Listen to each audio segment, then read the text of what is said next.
আসসালামু আলাইকুম। আশা করি সবাই ভালো আছেন। আল্লাহর রহমতে আমিও ভালো আছি। আজকে আমি আরেকটা ভিডিও নিয়ে এসেছি। আর আমার ভিডিওতে আজকে যাকে দেখছেন সে আমার ভাইয়ের ছেলে, আমার বড় ভাইয়ের ছেলে। তো ওকে নিয়ে একটা কথা বলবো। যাদের ঘরে ছোট বাচ্চা আছে তাদের জন্য আজকের এই ভিডিওটি।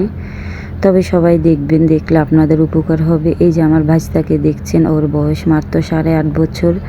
আর ওর চোখে প্রচুর সমস্যা ধরা পড়েছে। কারণ একটাই, সে ছোটোবেলার থেকে মোবাইল দেখতো। তার বয়স যখন 15 মাস বা 2 বছর তখন থেকে সে মোবাইল দেখতো। আর এই মোবাইল দেখার কারণে আজকে তার 2টা চোখই একেবারে ড্যামেজ হয়ে গিয়েছে, মোটামুটি দেখে। তো আমরা বুঝতে পারিনি যে ওর চোখে এই ধরনের সমস্যা আছে। তো ওর স্কুল থেকে টিচার বলছে ওর আম্মুকে ডেকে যে ওর চোখে হয়তো বা কোনো সমস্যা, ও বোর্ডের লেখা একেবারেই দেখে না। তো আপনারা একটু চিকিৎসা করে দেখেন ওর কী সমস্যা চোখে।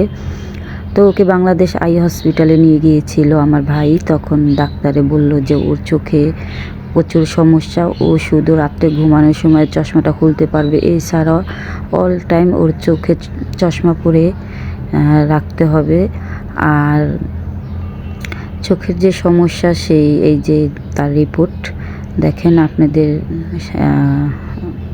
রিপোর্টটাও দেখিয়ে দিলাম, কারণ দেখার দরকার। আপনারা সতর্ক হয়ে যান, কারণ আমরা বেশিরভাগই ছোটো বাচ্চাদের মোবাইল দিয়ে ঘরে বসিয়ে রাখি।